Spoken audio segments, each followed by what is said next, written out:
So we start.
Welcome to the Catalyst of Change, Advancing Equity and Inclusion in Science. This seminar is in English. There is interpretation available in Spanish, French, and Hindi. To access the interpretation, kindly select the language of your preference in the Zoom bar menu. This seminar will be recorded and made available on the CIMIT YouTube channel. We will have an open Q&A session at the end of the conversation, and you are also invited to submit questions via Slido for our distinguished speaker of today. We will be hearing today from Rikin Gandhi, CEO of Digital Green and a pioneer in AI-powered agricultural extension. Rikin Gandhi will have a conversation with Francisca Mutetti, a CIMIT agricultural economist and research associate based in Kenya, specializing in seed systems for maize and dryland crops, with a focus on the uptake of improved varieties. Now, I would like to welcome Dr. Brian Goberts, Director General of CIMIT, to officially open the event and introduce our distinguished speaker, Rikin Gandhi. Dr. Goberts, over to you.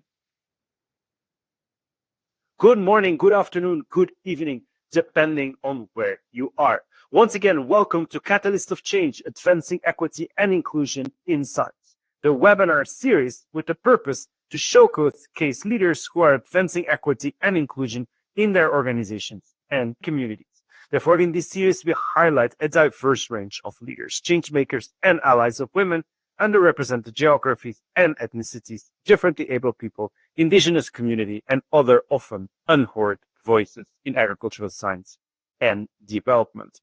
Equity and inclusion in leadership are essential. This is how we build effective, ethical, and future-ready organizations.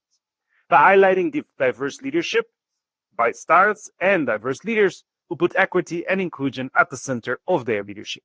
We aim to provide role models and improve our own institutional capacity to have different leaders and different leadership styles. Because diversity, different experiences, and different worldviews make decision-making better.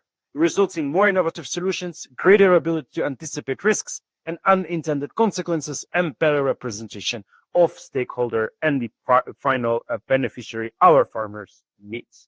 And let that be exactly what the world needs today.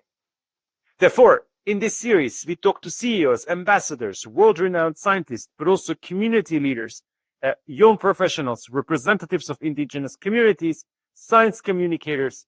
Therefore, we invite in this series CEOs, ambassadors, and world-renowned scientists, but also young professionals, representatives of indigenous communities, science communicators, human resource professionals, project managers, and differently abled professionals.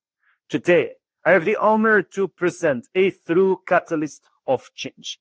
He has changed the lives of millions of farmers, and he has changed the thinking of an entire ecosystem. Long-standing friend and somebody I deeply admire. Rikin Gandhi is the co-founder and executive director of Digital Green, a global development organization that empowers smallholder farmers and especially women to lift themselves out of poverty by harnessing the collective power of digital technology and grassroots level partnerships. This is actually giving a voice to those that are often unheard, through digital technology. Rikin began his career at Oracle, where he received patents for designing linguistic search algorithms. Later, he also joined the Microsoft Research Technology for Emerging Markets team in India, where he researched ways to amplify the effectiveness of agricultural development globally. There, he created Digital Green to use peer-to-peer farming videos to increase the efficiency of agricultural extension services. Digital Green is now building FarmStack as an open platform to enable 2 million smallholder farmers across Sub-Saharan Africa and South Asia that works with control and share their own data with support from the Bill and Melinda Gates Foundation, today the Gates Foundation, FCDO, Walmart Foundation, and many others. Rikin also co-founded Loop, a shared logistics to route farmers' produce to markets that spun off from Digital Green. You can see Rikin is a true entrepreneur, a little bit of a startup man, and he's a licensed private pilot. He has a master's in aeronautical and astronautical engineering from the MIT and a bachelor's in computer science from the Carnegie Mellon University. Rikin Gandhi will have a conversation with our own Francisca Mutetti, an agricultural economist and research associate at our office in Kenya, specialized in seed systems for maize and drought crops with a focus on the uptake of improved varieties. She's one of our strong voices with an interest in climate change research and economic modeling of its impacts on food systems in the global south. Francisca has a master's in agriculture and enterprises development and a bachelor's in agricultural economics and rural development. With all this introduction, I'm sure you're equally anxious to hear from what is a licensed private pilot and today gives a voice of those that are often not heard. True catalyst of change, true ally, Rikin Gandhi. Over to you. Well, thank you so much for that very kind introduction, Bram. So grateful to be with all of you today and to be able to share my journey and what we've learned over the years at Digital Green. And we're so privileged to be able to partner with so many of you at CIMMYT to be able to take it to the farmer and be able to leverage the technology to be able to amplify the collective impact and efficiency that we can all have. Let me share some slides from my side.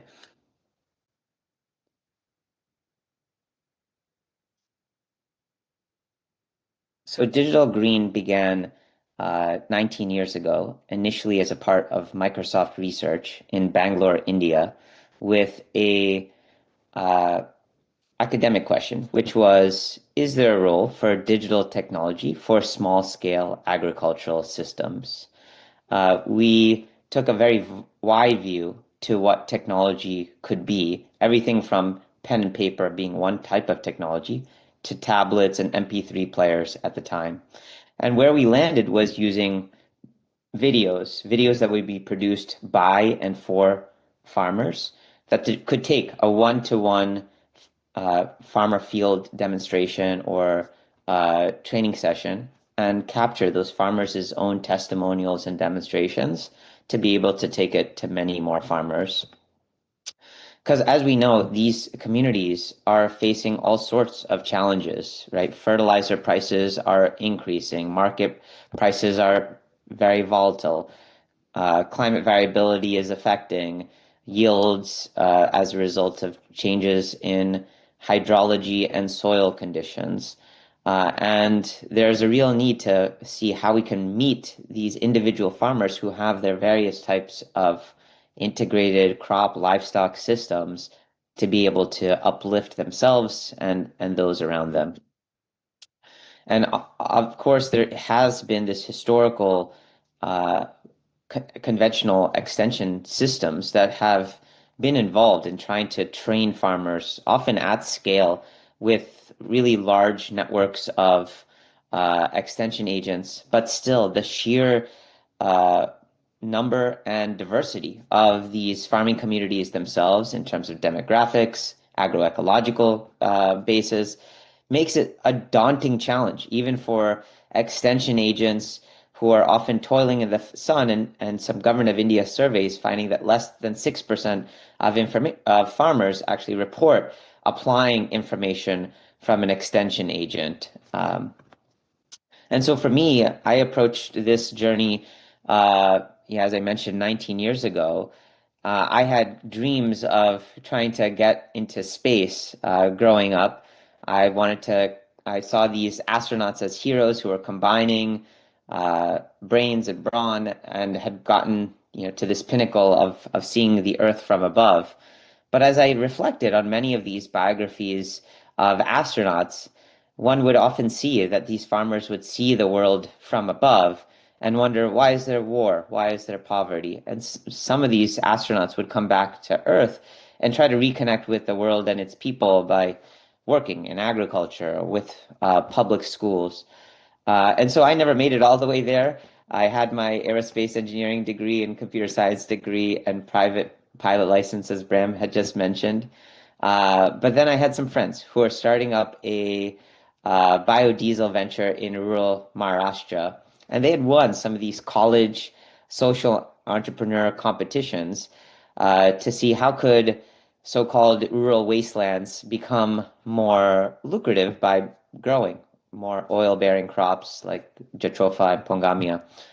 But that venture kind of didn't really take off as soon as I ended up joining. But what it gave to me was my first exposure to rural India and farmers in particular. And as you can see in the middle, I began to produce these short videos as I joined with Microsoft Research and their Technology for Emerging Markets group to basically highlight the testimonials and progress and prosperity that some farmers were experiencing as a result of applying improved agricultural practices with their counterpart farmers, since so many farmers are trying to exit out of agriculture and move their kids out of these rural places and into urban cities. I thought there was an opportunity to share the success stories of these innovators. In their own right, these farmers are heroes who also are combining their own brain and brawn, and in places like India are producing the second highest farm output in the world.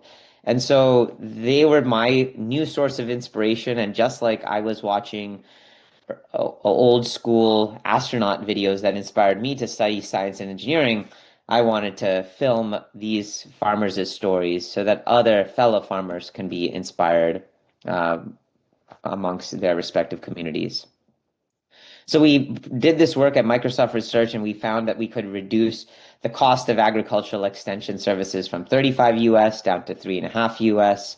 We spun off from Microsoft as its first nonprofit spin-off, and then began to scale the approach to more than 8 million odd farmers across India, across East and West Africa, not by ourselves, but by partnering with local organizations, with ministries of agriculture that were already running extension programs, and where we would train extension agents and the communities to produce and share these videos amongst the communities that they were serving. And then COVID happened, and COVID basically stopped all the ability for these communities to meet together in person to watch these local language how-to kind of videos. But at the same time, there was a lot of reverse migration of young folks, especially from urban places, who ended up going back to some of these rural communities that they were from. And they brought their phones with them. And we saw it in our own data on YouTube, where we had been publishing these local language videos by and for farmers, about 10,000 videos in 40 different languages. We had seen very few folks watching these videos online. But during COVID, we got more than 100 million odd views to this information. And at the same time, towards the end of COVID, generative artificial intelligence kind of systems like OpenAI's GPT-3 came out, and we saw a great opportunity to flip the paradigm of agricultural extension, which has been for very long from research to extension to farmers. But now, as farmers are getting greater enabled with smartphones and data connectivity, these AI tools could enable with local language voice, text, and images these farmers directly, as well as the extension agents who are proximate to them, to be able to have this personal companion in their pocket to be able to triage questions and issues that they're seeing on their field and elevate the voices of these farmers to inform research agendas, policymakers, and help to connect these farmers ultimately with markets that they want to buy and sell with so that they can uplift themselves and their communities.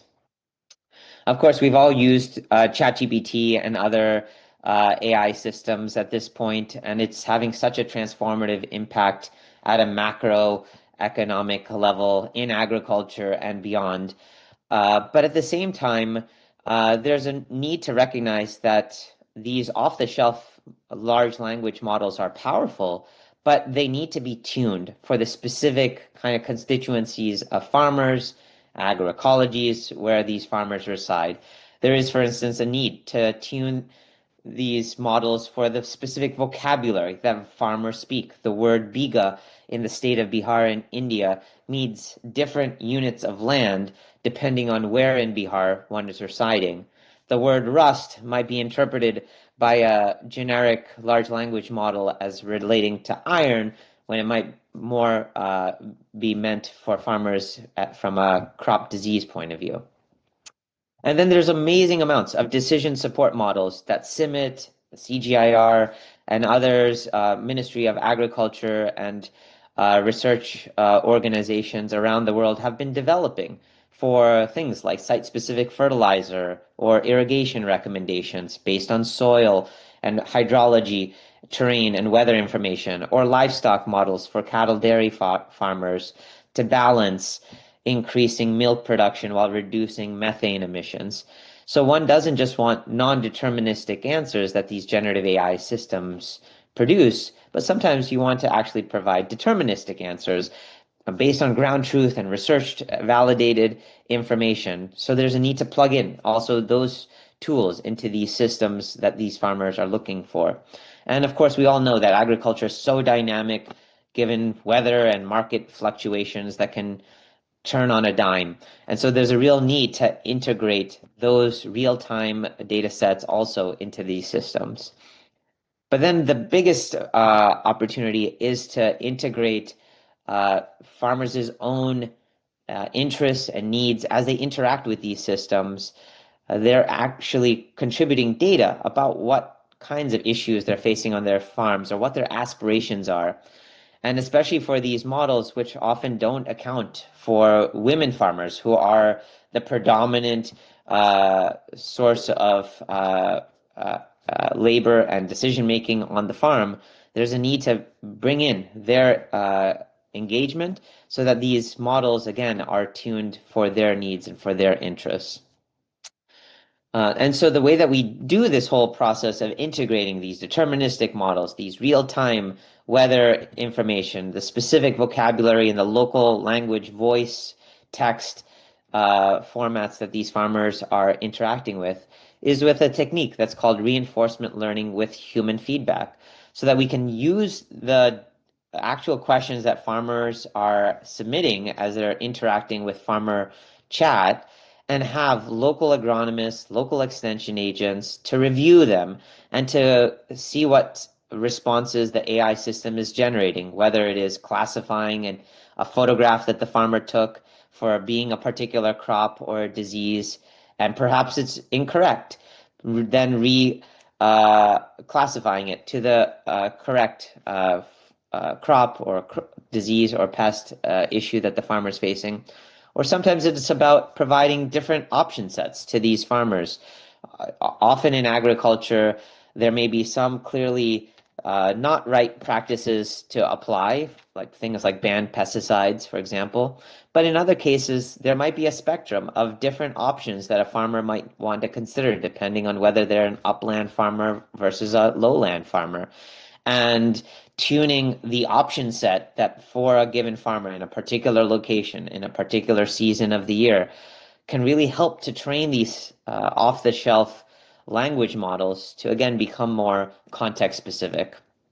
And it's not just about creating a chatbot. Farmers really are looking for ways to establish trust and engagement with these systems. They don't want to just talk to a robot. They want to be able to ask questions like, what's the name of the farmer who has tried this practice before, and which village is he or she from? That's certainly what we found with our prior work with using videos by and for farmers. And so we've integrated video testimonials into this farmer chat application as well, because farmers are looking to validate whether a practice or a commodity is something that their peers are actually applying and seeing value from. And they look to see if this is somebody similar to themselves. Similarly, one can't just depend on having a chat box that farmers are going to submit to, because it's often difficult to articulate a question. It's hard sometimes for a farmer to even know what's the name of the pest or the disease that they might be seeing as their crop might be yellowing. And is it a disease, or is it some other type of water or nutrition stress that is happening? So we also surface questions from nearby farmers, so that if my neighbor is having a pest attack, then maybe I might want to learn about that pest issue too, so that I can preemptively address it. Or based on the cropping calendar, that I might want to just learn about particular practices that might be relevant based on historical types of interactions that one has had with this system in the past. And also to create community, so for these farmers to learn with each other, to also be seen as role models within their respective communities, and create leaderboards of non-monetary incentives, so that these farmers' voices can be elevated in a way that has been traditionally been difficult, given just, again, the sheer diversity and scale of these farming communities. What's been exciting is Farmer Chat now has more than 350,000 odd users across 6 countries: India, Ethiopia, Kenya, Nigeria, Brazil, Zimbabwe.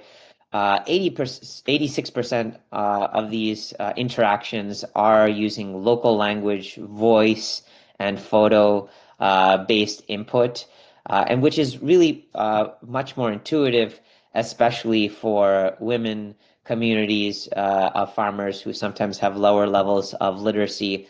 And whereas I mentioned, sometimes it's difficult to articulate a question, but just taking a photograph of an issue is much more straightforward. And we find that folks take pictures not just when things go wrong, but I was recently in Bihar in India, and some women groups were also sharing how they take pictures of their crops even just to confirm that they're on the right track. And sometimes they're also using the information that they're receiving to negotiate with their husbands, who sometimes might doubt sort of their abilities, and even with the local agro dealer shops who might be trying to oversell them on inputs. But now they have a more objective source of information that they can use to negotiate just the optimal amount for themselves. As I mentioned, we've been working on improving the efficiency of agricultural extension since our very beginning, 19 years ago. Our name Digital Green comes from the fact that we were adding digital to our very first partner called Green Foundation, that was trying to promote biodiversity conservation and sustainable agricultural practices just outside the city of Bangalore, and where we used videos and were able to share best practices featuring local farmers that other farmers were able to relate with.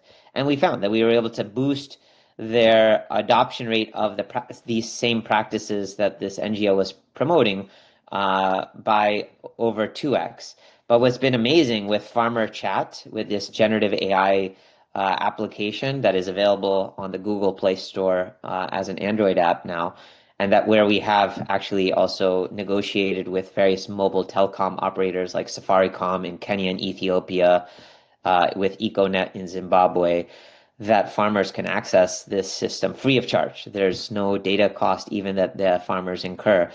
that farmers are applying 60% of the practices that they're learning about in the prior 45 days relative to 6% in the conventional extension approach. And the reason for that is, we believe, is because farmers are actually asking the questions that they care most about. It's not just what extension is informing them to learn or to be trained upon, but now these farmers are able to have greater agency and choice to choose. And sometimes in the past, like the videos that we would show would fall flat because perhaps in a women's self-help group, the particular practice that was featured, these farmers may not even have been growing that commodity, but now it's much more on demand. And on the cost side of the equation, the conventional extension systems that we've worked with have sometimes cost about 35 US to get one farmer to apply one new practice through conventional farmer field school or demonstration plot types of activities. Our video approach, by taking a one-to-one demonstration to many, was able to reduce that cost to 3.5 US, but that's also now reduced greatly to 35 cents with this AI-enabled farmer chat. And that continues to drop as these AI systems continue to get more efficient with not just large language models, but also small language models, by caching the commonly asked questions that these farmers are asking. That really reduces even the energy and the cost that these AI systems employ. And what we're trying to build this whole tooling and reinforcement learning with human feedback system for is to create a flywheel of sorts, so that with every interaction with an AI system that's generating data that can help to inform not just improvements to the AI system, but also to inform researchers and science agendas and government policymakers to then plug in and develop new data sets, new decision support models, new functionality that can drive greater interactions with these farmers again in an iterative cycle that gets better and better. And we do all of this in an open source, digital public good way, in partnership with groups like yourselves at CIMMYT, CGIAR as a whole, and other country governments, because we believe that in our agricultural space, there's a great opportunity for us to come together and create this shared good that other organizations can use to not have to reinvent the wheel, and can leverage for their own applications, for their own interactive voice response or WhatsApp-based bots or other types of system work that they might be involved in, and not have to reinvent the wheel when it comes to the vocabulary, the content, the fine-tuning of these models. Those can just be shared public goods that others can build for themselves. Where we're going from here is that we're seeing about a 38% monthly active use of farmers month on month coming back to using farmer chat. They ask about per farmer about 14 questions per farmer per month. And obviously these farmers are looking for not just information, when they might get for example, a site-specific fertilizer recommendation that is integrating soils data and weather information together with their particular location and time of year and cropping system. They're also looking for, where can I get perhaps the biofertilizer recommendation that was shared. And so we're working with other organizations, including these governments, as well as other NGOs like One Acre Fund, to integrate their catalogs of availability and price information for some of these inputs. And on the offtake side, integrations with information of local farmer producer organizations and cooperatives, where these farmers can aggregate their produce or process their produce for sale and to be able to make more money, ultimately, which these farmers are looking for. And as the price and the cost of these AI systems continues to reduce, as I mentioned, to less than 37 cents, there's also an opportunity to think about the holy grail of agricultural extension, of trying to make something that can be self-sustaining.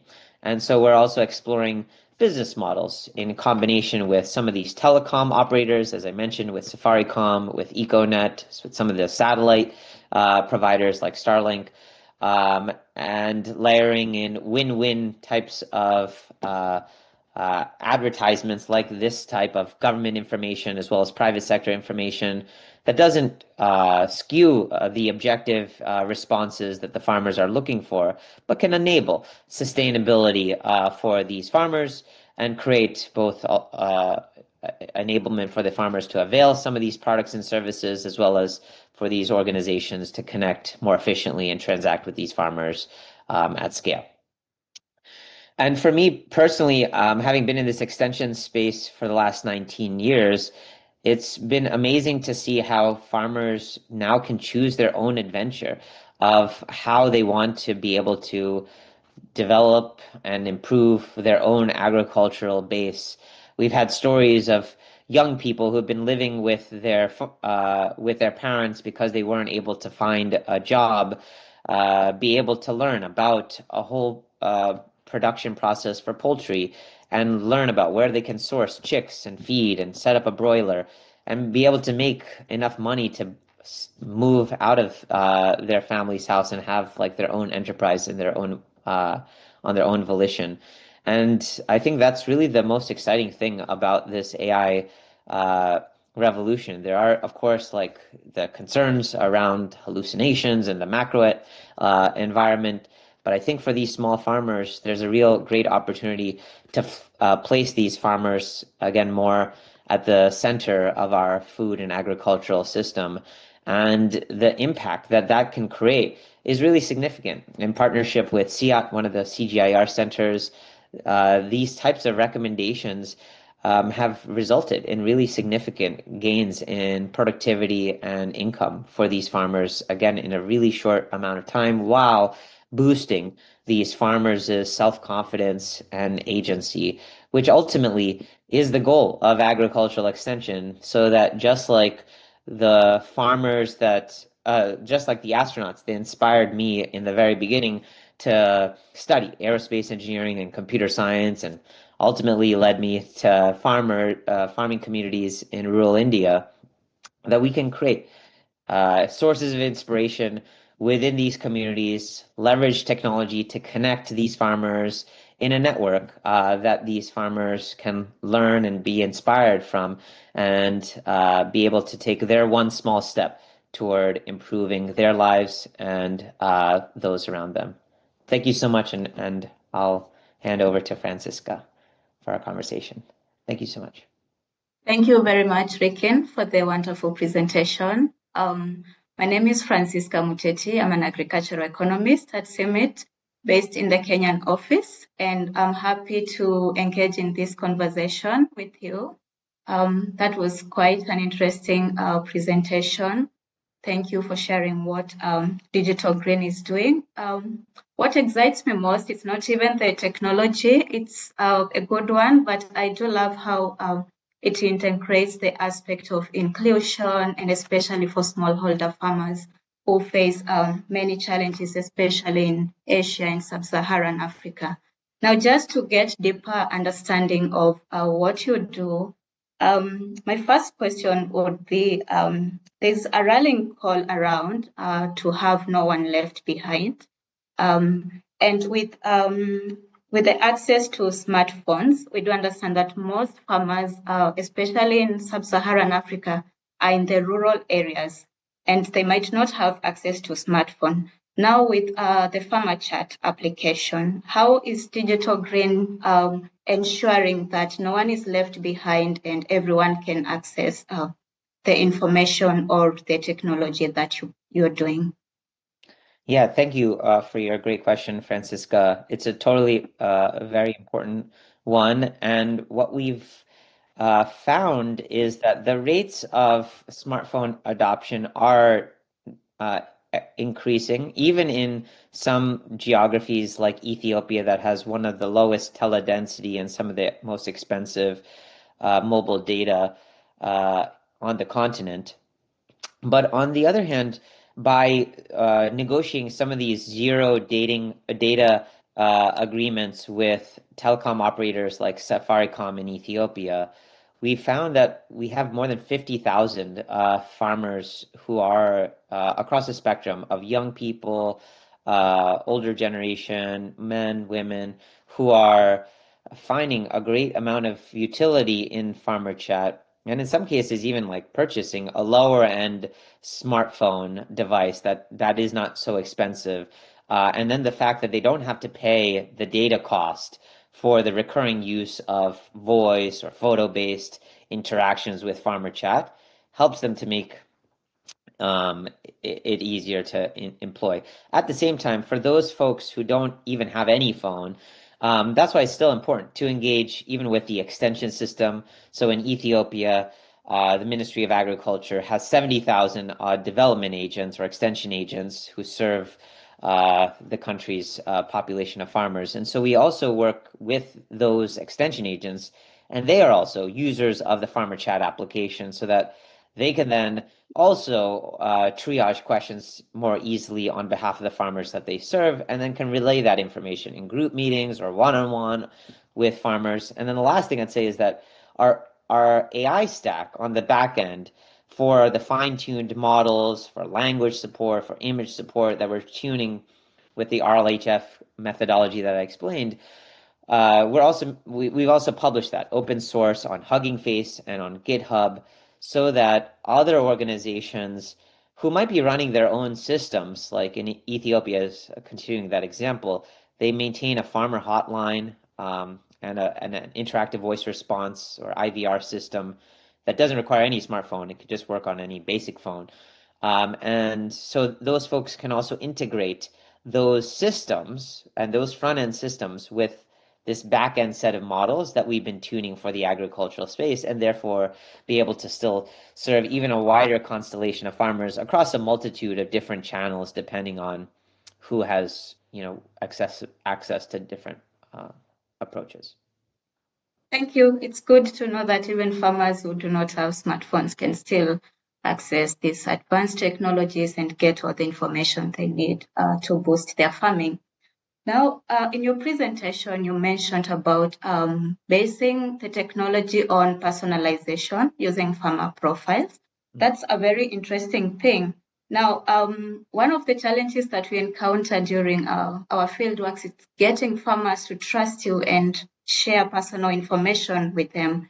And I would understand with this profiling, there's sharing of personal data for farmers. How do you do it to make sure that farmers trust you and can give you the information that you need to feed these models, and even get to trust that the information they give is safe and they feel safe giving it to you? Yeah, that's also a very important consideration. And what we've found is that one part is trust, and another part is even just the difficulty sometimes of inputting all these kind of like parameters. So what we've tried to move towards is not actually asking for a farmer profile type of information up front, but rather just create value for the farmers as they're asking questions. And while they're doing so, having this AI system basically learn what the farmer is interested in, essentially in an indirect way. Because if the farmer is asking questions about, tomato disease issues and they're sharing their location, well, now I've learned a lot about this farmer. I guess this is a tomato grower and they're in this particular place and they're growing at this particular time of year. So I don't need to create a very structured way to develop this farmer's profiles. And in fact, I think this is better because the reality is agriculture is so dynamic. These farmers' practices and things that they're cultivating change, on a month-to-month basis. And so if we just kind of collect this data in a survey form, of course the farmers are going to ask legitimate questions about why should I share it, on what is the benefit to me for doing so. But at the same time, if we do it in this way where we're actually creating value for these communities, it can make a huge difference. And the second piece I'd say also is that, especially when we share these videos, even from farmers to fellow farmers really appreciate that. They like to be featured as local stars in their respective communities. So if we can make this like fun and engaging, it can really create a new opportunity for farmers that is really different from having to capture data in a very static and a formal way, which folks would legitimately kind of like maybe shy away from. Okay, thank you, Rikin. That's a good response. Your organization or Digital Green has focused a lot on inclusion and especially making sure that women's voices have been heard. Would you say that you faced any challenges when it comes to inclusion, as we understand the gender dynamics at household level? Yeah. Women might not have a voice when it comes to decision making. So what are some of the challenges, if at all there are any, that you faced when it comes to inclusion? Yeah, I think it's a great point. And historically, agricultural extension systems have often skewed more towards male farmers, often because extension agents themselves have been more male dominated. And what we're finding with farmer chat is that there is some of that sort of asymmetry still, because ownership of, say, like phones might be more controlled by some of the male population compared to women. So we've tried to create some ability within the application to say that this could be a shared phone that perhaps both the men and the women are using, but they might have different accounts. And sometimes women actually share that they prefer using the farmer chat channel because in an extension group setting, they might be a little bit hesitant to like ask a question when it might be a male extension agent and there might be a lot of other people around. But when they're in this private channel of farmer chat, they don't feel that they might be asking, a kind of a silly question. They can ask whatever question and feel confident that they'll get an answer that they can leverage. And as I mentioned, we've had a bunch of anecdotal studies at this point, but where women have shared that by learning information from farmer chat, sometimes their spouses might doubt them, but they are able to kind of share information from farmer chat. They're able to try things directly on farm, and then prove to their counterpart spouse that like, hey, actually, we are very capable and we are actually making a big difference on our own, farm. And that can, it's hard to obviously affect these like decision-making norms in any short cycle, but we have seen that like it begins to nudge some of those traditional sociocultural norms in a way that enables these women farmers in a positive way. Okay, thank you very much. So in the 19 years that you've been in this space, what are some of the lessons that you've picked in the digital space in agriculture? And what do you think you could have done better? Well, one lesson is that it's so important to partner with other organizations, because one single organization can't address the multitude of different types of information and service needs that these communities have. So that's even from the very beginning, how we partnered with our first NGO partner called Green Foundation to working with various ministries of agriculture and CGIAR and CIMMYT types of organizations over time. And then the second piece I'd say is really the importance of immersion with these rural communities.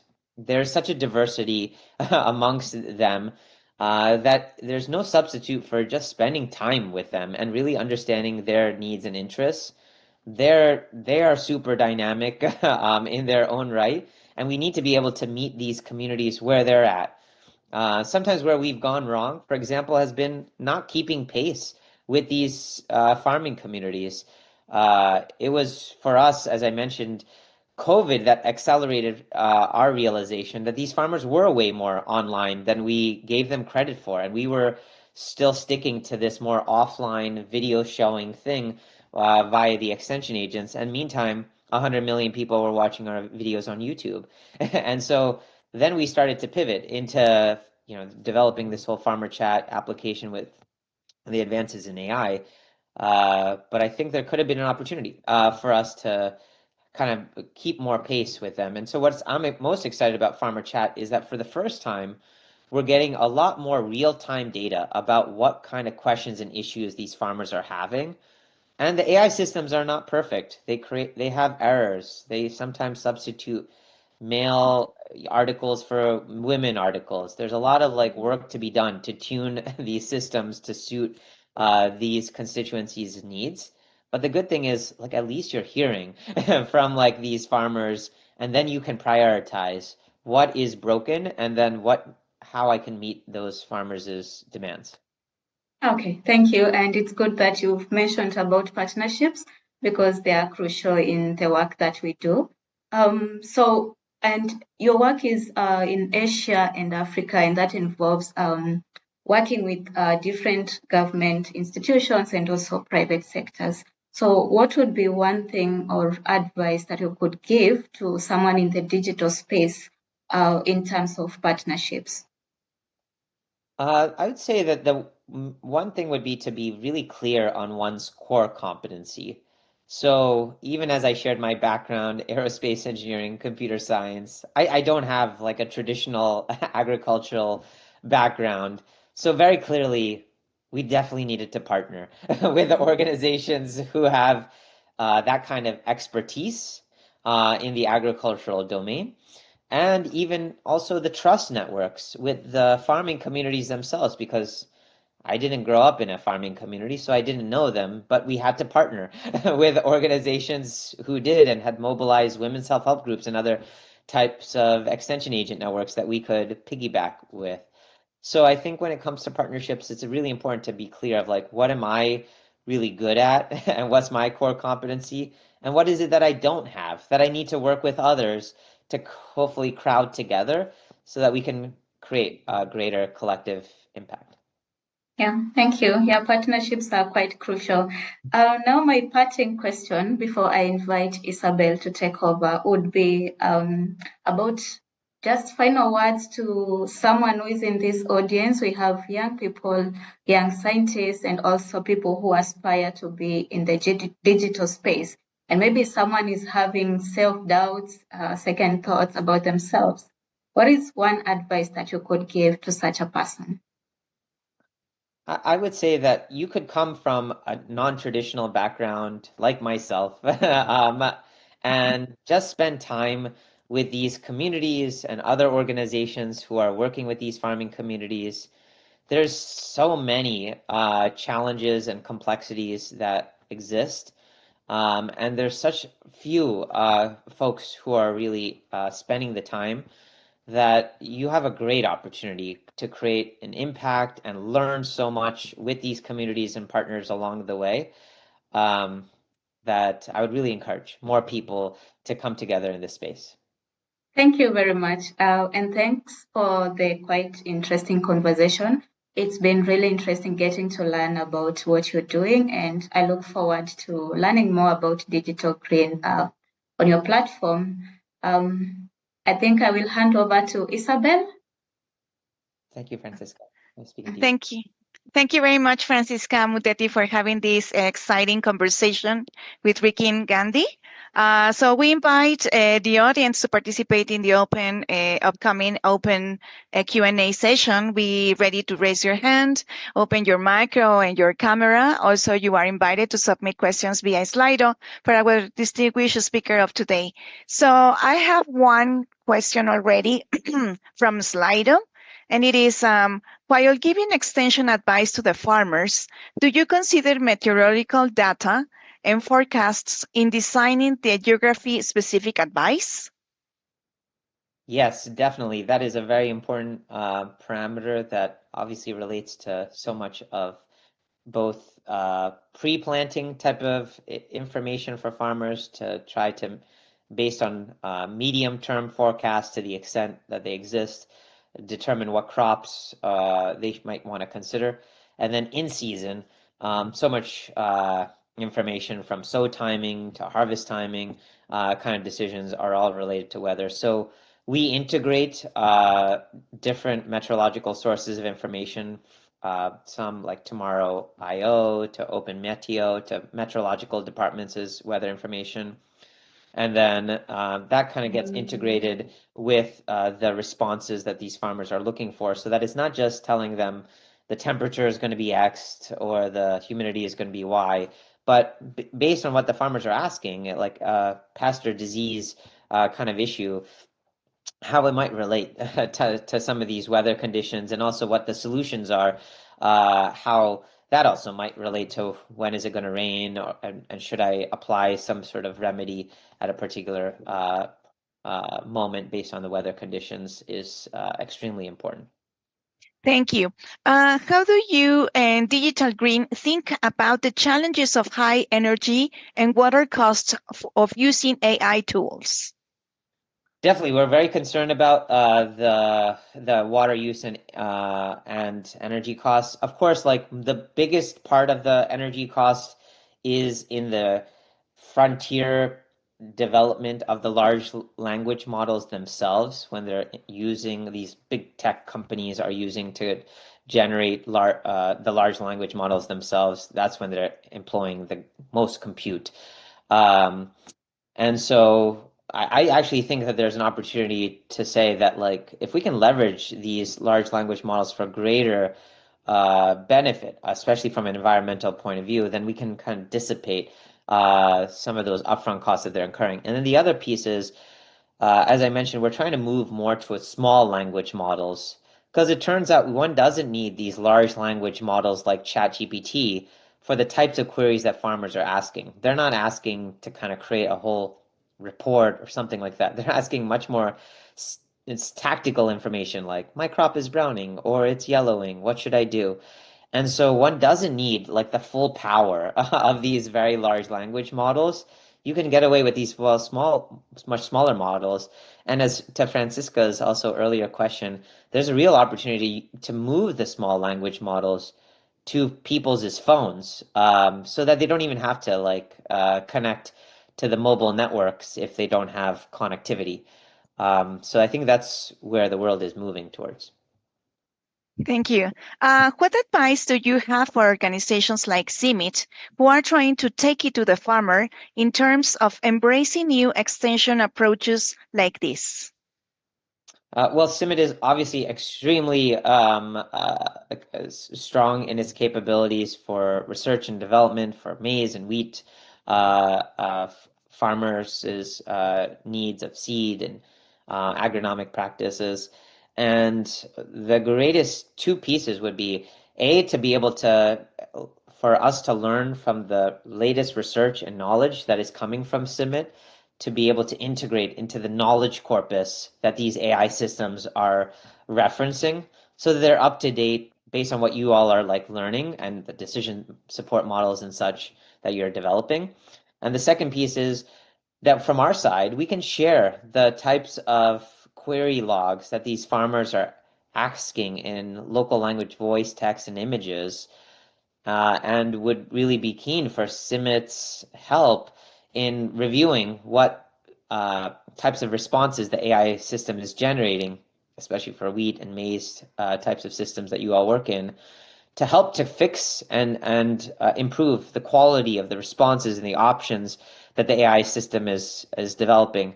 AI systems inherently are learning systems. They're not just a one and static system and done kind of thing. It's really important that we have this iterative process of engagement by the farmers, review by experts like yourselves, and then you can use that tuning to improve the models to drive greater engagement and ultimately greater impact for the farmers that we all serve together. Thank you. Are you seeing any generational divides in the embrace of these digital tools by farmers? Do you think that enthusiasm by young people to use digital tools could contribute to increasing youth engagement and empowerment in agriculture? Yeah, for sure. There's greater use amongst the young people, since sometimes they are the ones with these smartphone devices. and they might be more savvy to use an application like Farmer Chat. We have lots of examples of young people using the application and then informing their mothers, for example, of what they learned or what they are trying. And I think, yeah, they're a great entry point to be able to affect at a household level change. Thank you. Now we are going to move a little bit about your personal. What kind of support do you cultivate for yourself to keep your enthusiasm high? Do you have networks to tap it into, or hobbies you pursue, or other sources of inspiration? Yeah, I think the greatest source of inspiration for me is being out in the field, learning with our team, with the farming communities that we serve, seeing how they're using tools like Farmer Chat, but also looking at what else they might be employing that we can learn from. Also, for me personally, it was I've been doing this for 19 years, but about 2 or 3 years ago, I started to take a beginner farming class for myself, even though I come from this non-traditional computer science and aerospace background. And it kind of flipped the tables for me because we were always involved in like educating or providing extension services to farmers. But to kind of be on the other side of the table and to be like watching, for instance, like farmer videos so that I could learn how to become a farmer was really revealing to me to know what works, what doesn't, and that's that iterative process for me of like learning and seeing what works, what doesn't, is what kind of energizes me on a day-to-day. Yeah, very huge challenges in the field, no, for the farmers, smallholder farmers, medium farmers, but yeah, and very good for keeping your enthusiasm high. So, what advice would you give to women and young scientists who may lack confidence to take on leadership roles? How can they overcome those feelings of inadequacy? Inadequacy. Yeah, the journey for me started when I was just about 23 years old of age, and I had no experience in this agricultural space. And sometimes it's just about going out to an unfamiliar territory. And you might not have full confidence to begin with. So kind of bringing a partner along in the journey so that it's not just you trying to do it all can really be helpful so that you're learning from like what other people have done in the past and then observing how you might be able to create additional value. But yeah, taking that leap, I think for young people and women at any age, I think is worth doing. And in our agricultural space, as I mentioned, there's so many challenges and complexities that if you just kind of try to work on any one piece of this very big puzzle that we're all part of, you will definitely create an impact. It's just a matter of spending time and your energy and approaching it with an open mind. Thank you so much, Rikin. So, in order to close out our session of today, what words of wisdom could you share with the audience as our takeaway?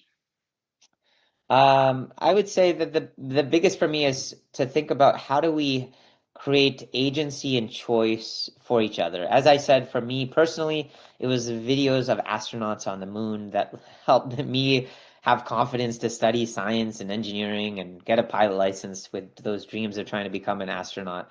And that's the same kind of approach that we should try to take with the farmers that we're trying to serve. How do we create that same type of inspiration and motivation so that these farmers don't see agriculture as a last choice vocation, but something that others can be inspired by and that can bring these rural communities together. It's so important for our collective food and agricultural system that we all depend on around the world. Thank you so much. On behalf of Dr. Brian Govers, Director General of CIMIT, we thank Rikin Gandhi so much for sharing with us your outstanding professional and personal journey. Thank you very much. Also, we appreciate Francisca Mutetti for having a very great, interesting conversation with you. And thank you both for being a catalyst of change. We thank and invite the audience to join the following Catalyst of Change, Advancing Equity and Inclusion in Science seminar in 2 weeks. Have a nice day. Have a nice evening. Thank you. Thank you. Thank you.